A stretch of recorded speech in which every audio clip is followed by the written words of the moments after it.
Hello, everybody. You are in for a treat. We are here with Aditya Basu as well as Steve Myers, and these are Adobe's experts when it comes to partner education. But I'm going to give it over to Aditya to introduce himself. Thanks, Wanda Jean, for having me on. Really excited to be here. Really excited to be here with Steve, who I actually work and spend a lot of time with these days. So it's great to be here. No, thank you. So I am Aditya Basu. I manage and run the Solution Partner Program at Adobe. And what that is it governs all of our consulting and SI partners as well as our agency partners. So these are our partners who go and implement Adobe software at our customers. They are the ones who really connect the dots of what Adobe software can do and what the customer use cases are. And it is one of our responsibilities to invest and help these partners grow their practices, as well as sell more Adobe software. And that's what it is, the heart of it all. So that's me. Okay. And I'm Steve Myers. I'm head of Partner Enablement for Adobe on the DX product lines. And my job is to ensure that partners are ready, both from a sales and a technical perspective, to go out and represent Adobe in the field. So for the sales side, it's about uncovering an opportunity, taking it to market, and then reaching a point where we do a referral and start working with the sales team.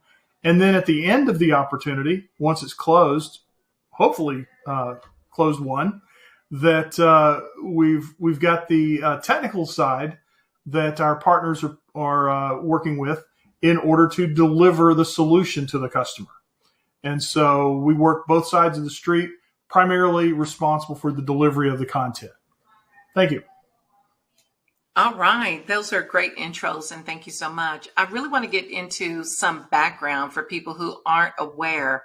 How important are partners to the nature of Adobe's business or people's business who would have partners? Yeah, I can take that one, Jean. So partners are absolutely vital to the success of Adobe. I have a saying, and I think it's a pretty broad saying across of Adobe's ecosystem, is partner success is ultimately Adobe success, right? And I'll tell you why this is really, really true. First is our partners have a very singular and deep view into what our customers' problems are, right? They are not just solving what we want them to solve with Adobe software, but they're solving for wider use cases. They're solving problems which is specific to the industry that a particular customer is. And they're able to extend as well as transform or customize Adobe software to align with what the customer's problems are, right? So it really allows Adobe's software to be sticky. It allows partners to give their own perspective and unique viewpoints and to add on to what the value is with Adobe software and make Adobe software more successful once customers do adopt it as well as expand on it. So it's very critical from that perspective. In addition to this, I would say that partners really bring their own additional knowledge and augment what values that, what business value that is being driven with Adobe software. If I obviously run the Solution Partner Program, which is consulting partners, but we also have a technology partner program where we work with ISVs and software vendors who extend Adobe's software capabilities, being able to tackle much more complicated and expansive use cases of customers. So, at the nutshell, I would say very critical. They are the ones who frequently recommend our software in lieu of the competition to our customers, and their success is pretty critical to how Adobe continues to go to market and is part of our strategy as well. Absolutely. Thank you for that. I actually have a question for both of you now. It seems like striving for excellence in many programs could feel like juggling balls in a circus. And so it's tough to make sure that, you keep all the balls in the air and that the act is wonderful. So when you're coordinating our global partner network, what do you think are some of the trickiest challenges that, either of you face when it comes to just maintaining all of the balls in the air? So probably the first one is timeliness. Timeliness of availability. We operate in a 24/7 world, and our ability to provide training content to partners goes across all of the regions we operate in. So getting that content out there 24 hours a day is critical. And it's not just the availability for learning. Sometimes partners want to review a particular lesson or see how we discussed a use case before they go in the field to meet with a similar customer. So, there are some things when we say, okay, if you're coming in for training, that availability is we can get by with 99%. But when you have partners that are coming in to take a look at the use case because they're on site, now we bring that up to 5 nines. So that becomes critical in being able to actually meet the partner's requirements for our availability. I'll add on to that. The challenge, as you said, right, it's evolving. The way partners go to market, the way Adobe goes to market evolves, and it is the challenge for us to have a convergence point between the two, an intersection point, if you will. And I think it's what are the type of partners that we have in our ecosystem. At a very broad based, if I have to look at two very simple categories, is our global partners and our more broader partners who solve and take multiple Adobe products to market. They are looking for connectedness. How does Adobe product 1 work with product 2, work with product 3? Which are the ones that solve for much more larger, complicated global use cases? And then on the flip side, you have partners who are specialized in a certain set of products or even one singular product. And that's what they are specialized in for the past decade or multiple decades. We, in the program, along with Steve in Partner Enablement, have to solve it for both, because the questions that come from either set of these partners are very distinct and unique in their own ways. Someone who is specialized in a partner, they want to know the latest and the greatest features because their bread and butter is built on always being ahead in that particular specific product. The ones who are much more connected, they are trying to solve, how do I do more at my customers by getting this new Adobe product that was just released a couple of months back?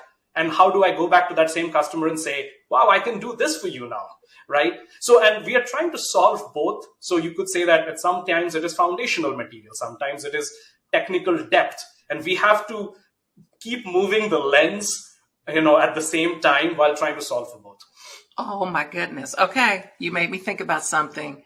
Aditya, what type of car do you drive? I drive a Honda Accord and a minivan. Okay. Both Hondas. Okay. And then Steve, what's your vehicle of choice? My Audi A5 Cabriolet. Okay. Do you drive in the fast lane or are you That's the only place you can drive. Oh my God. What about you, Aditya, with your Honda? I drive on the fast lane frequently. I live in the Chicago suburbs, so I don't have much of an option. I would prefer to drive on the middle lane as much as possible at cruise control. But I never get that choice. The reason I'm asking that is because what you just described to me sounds like a fast speed chase.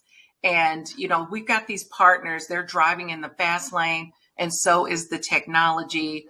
Tech is changing every day. And so we need to keep partners up to speed because you can't get over in that fast lane talking about 55 miles an hour.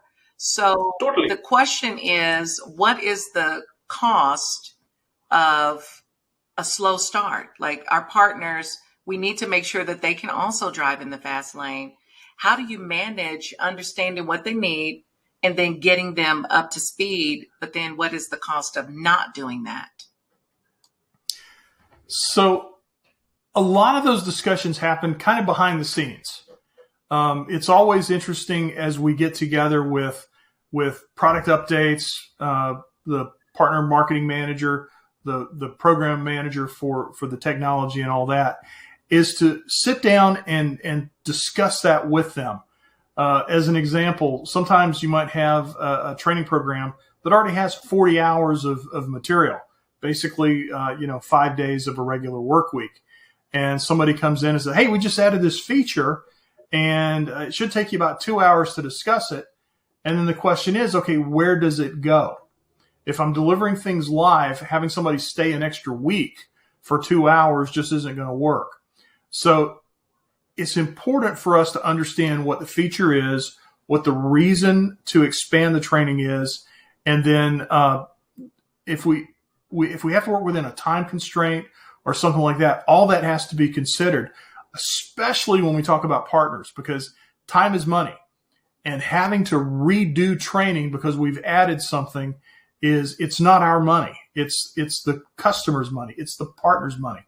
So as we look at that, we need to make sure that when sprint changes occur, when changes occur in the content, that before we put it out to the partners, that it is, as a part of the training, that it is critical to their success. We can make it available in other places. There are places we can put sales aids or job aids or technical content to talk about this new feature. But to actually make it a part of our training, our certification, and our accreditation programs, it really has to be tied to our partner success. So that's really what we're looking at. And if it's not critical to the operation, we may provide it in one of those secondary capabilities for delivery. But what this does cause is if the partner is having issues, it slows down their engagement. It costs the customer, the partner, and Adobe time, treasure, and resources. The most critical needs of any effort are those three elements, and those are the things we really can't afford to waste. Oh, I like that. Time, treasure, and effort. Resources. Okay. So double clicking into that from the back end side, you're developing that, but on the front end side, after the partners have been trained, do you have a voice of the customer to listen to the pieces that they believed were valuable in the training and that they were able to take away and actually use? Even if it's not directly after, maybe 4 months, how often or how fast do you expect them to be able to implement what they learned in your sessions? In some of them, it's immediate. We have, in fact, we're hosting a course right now where we've got about 15 people taking a class because they have implementations that are starting next week. So sometimes it's practically immediate. But enablement is not just delivery of training content. It's delivery of competence. And one of the things that I've called that is what we call the 0 to hero path. If we aren't prepared to bring somebody, can it be a 0 to shiro too? we could probably do 0 to shiro. But if we're not prepared to bring someone from relatively unskilled to ready to go, we risk leaving them behind, and that would be our fault. At the same time, sometimes we have to understand that there are some limitations of how much we can do in a limited time. And we keep trying to get better so that we can ensure that we are delivering from zero the path to make our partner successful. Okay, I love that. At some point, when you're a teacher of a class, you would want the whole class to kind of progress together and looking at test scores, looking at all of these different information that comes from the learner analytics. Sometimes that's just not happening for one reason or the next. But with partners performing in different ways, Steve and Aditya, how do you orchestrate harmony between the learnings? Because you can't just keep changing the class when this side doesn't get it, but this side gets it. Aditya, will you take that?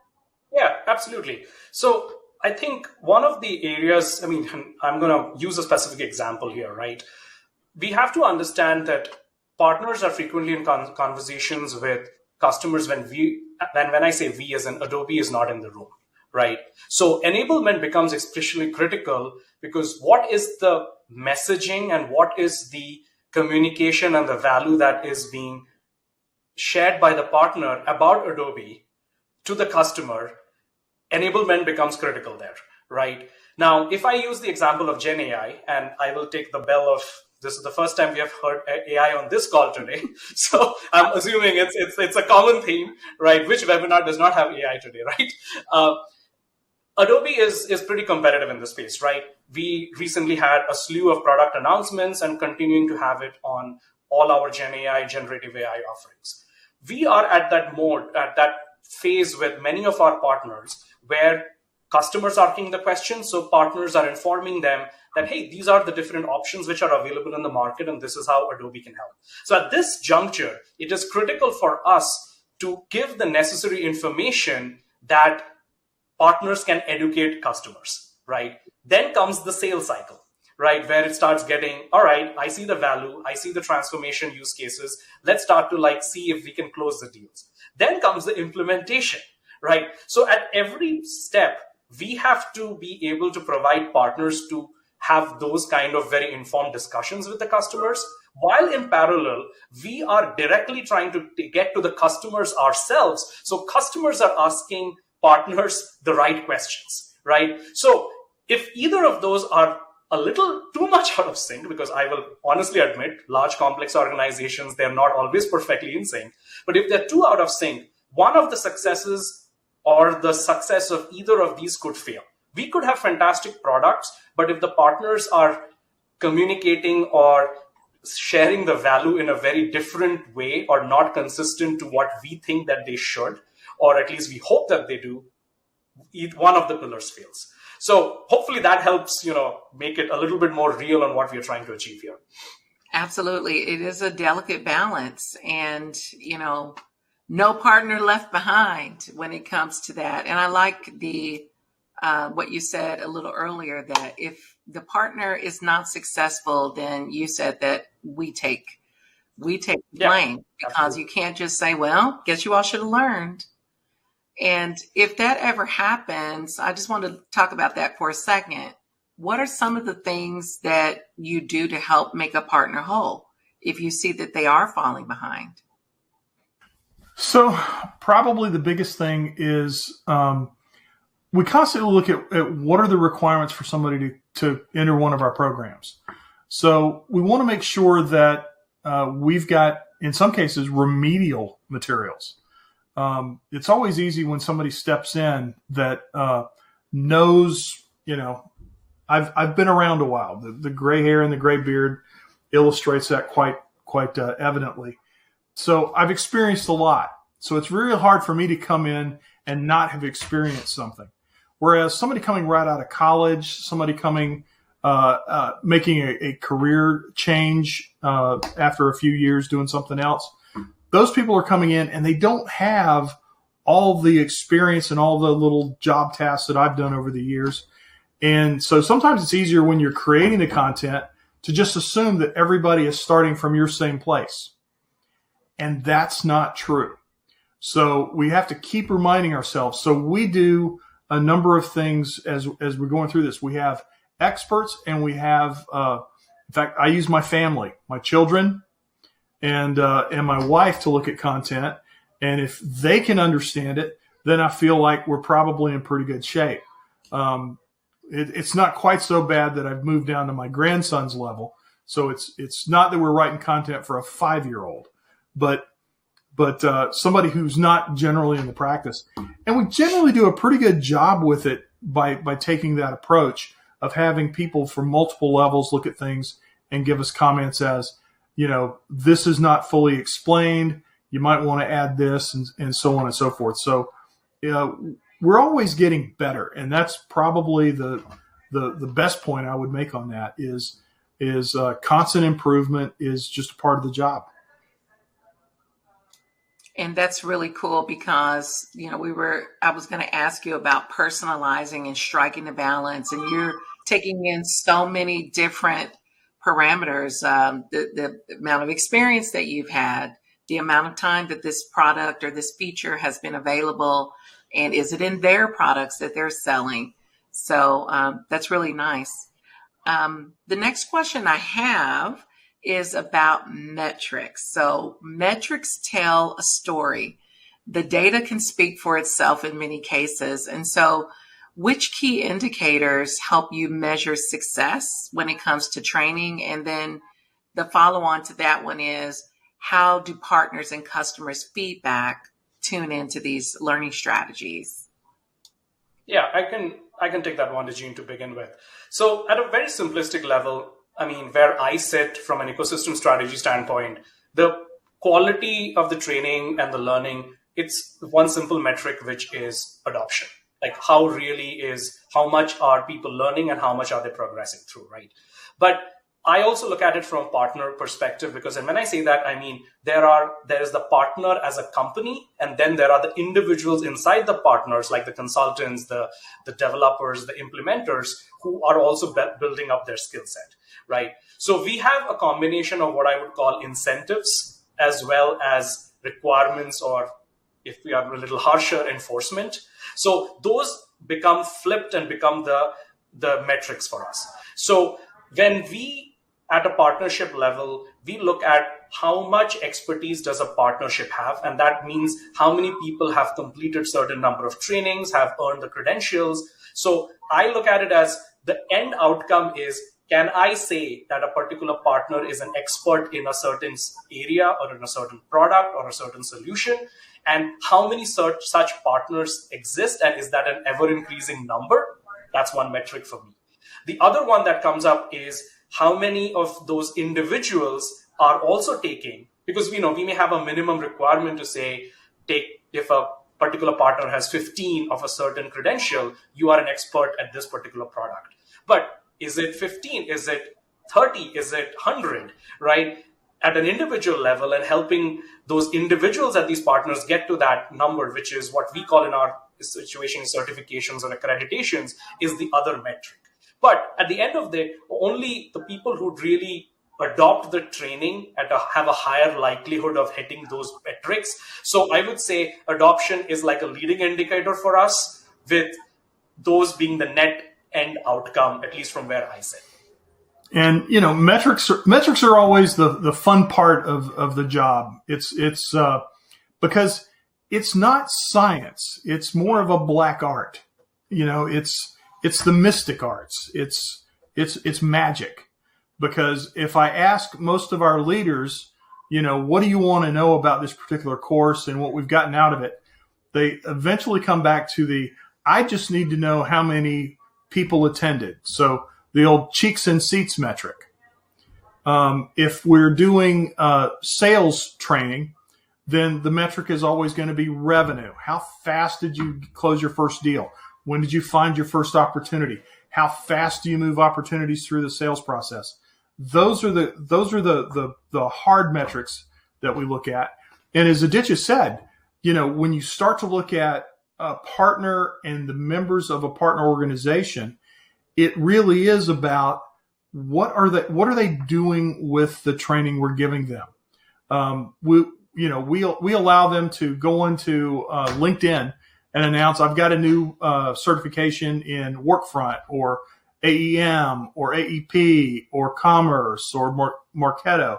We've got all those out there. And the question is, are they the ones being used in engagements? And so one of the earlier questions was about what happens if you haven't trained them correctly. Well, in some cases, we go and we find out they've messed up an engagement. So we start doing the triage, and sometimes we find out that the people that actually made the mistakes didn't attend the training. So we can go to the partner and say, something, here's where we went wrong.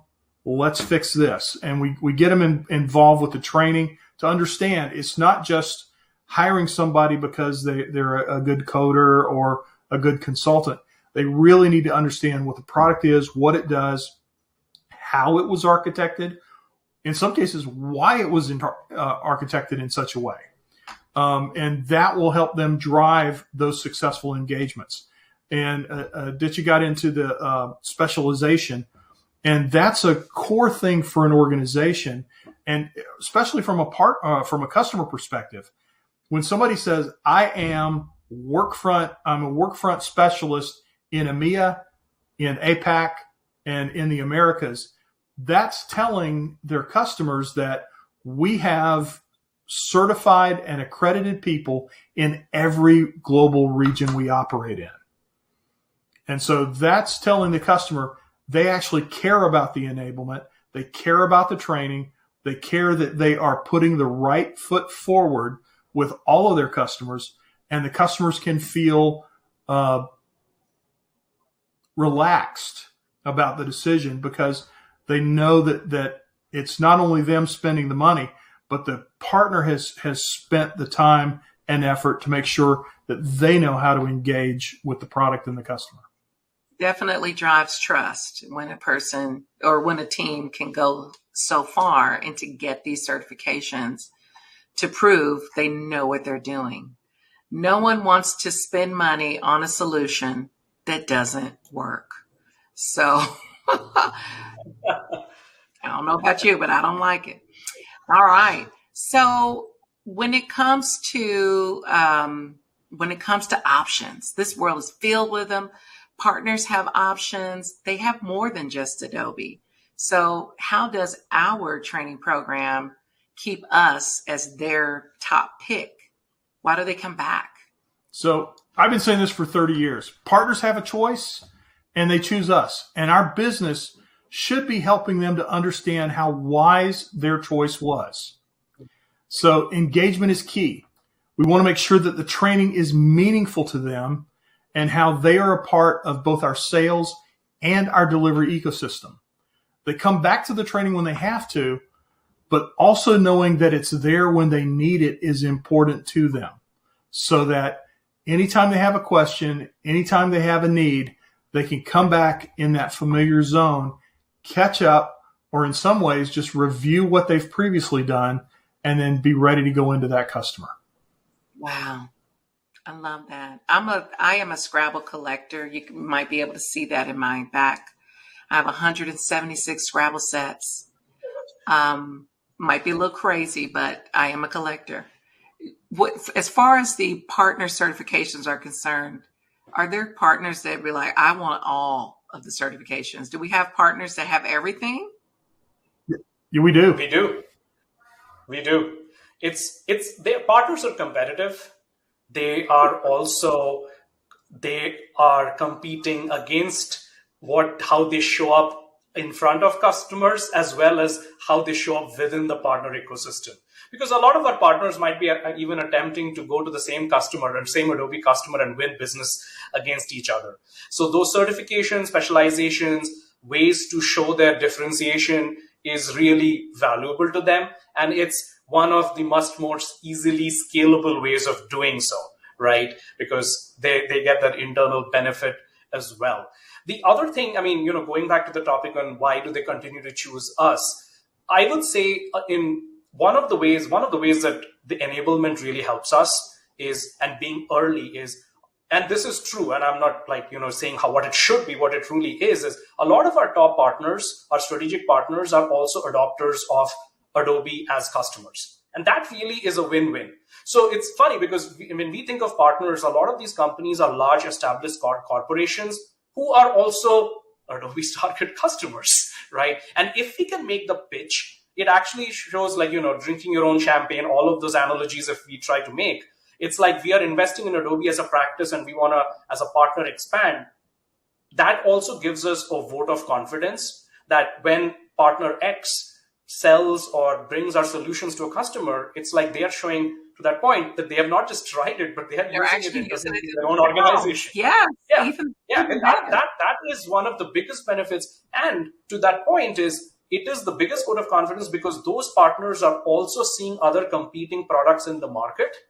And if they are giving that vote of confidence to Adobe, that means they are seeing a lot more than what, say, me or Steve are probably sitting and observing from where it's becoming like a really big feedback circle, and everybody kind of wins there. Okay, last few moments. You are going to give anyone who's thinking about building a partner ecosystem, give us some golden nuggets of advice, and we will throw it over to you, Steve, first to give some nuggets, and then we'll finish off with you, Aditya. Okay. Probably the biggest thing, know your audience. Make sure that your content is making their work easier, more fulfilling, or more effective and efficient. For sales, make sure their training is relevant to what they do and how they do it. And in particular, tell them what the material is intended to do for them. Sales reps, there's probably 4 things that are going to be very, very important. One of them is going to be uncovering and growing an opportunity. The second thing is going to be accelerating that opportunity through the sales process. The third one is going to be closing the opportunity. And then the last one is going to be making sure the delivery happens and that the delivery is a good experience for the customer. So if you take a look at those 4 or 5 things, that's where our enablement program is. It's helping the sales rep. It's helping the delivery people. It's making sure that the customer experience is good, that the partner experience is good, that the Adobe experience is good. And that's really why we're here.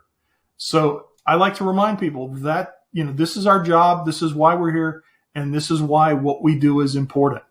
And so this is what we do. Anybody building that needs to understand that. Yes. Okay. Aditya, last word. Yeah. I'm going to quote one of our sales leaders. He says, partners always sell what they know best.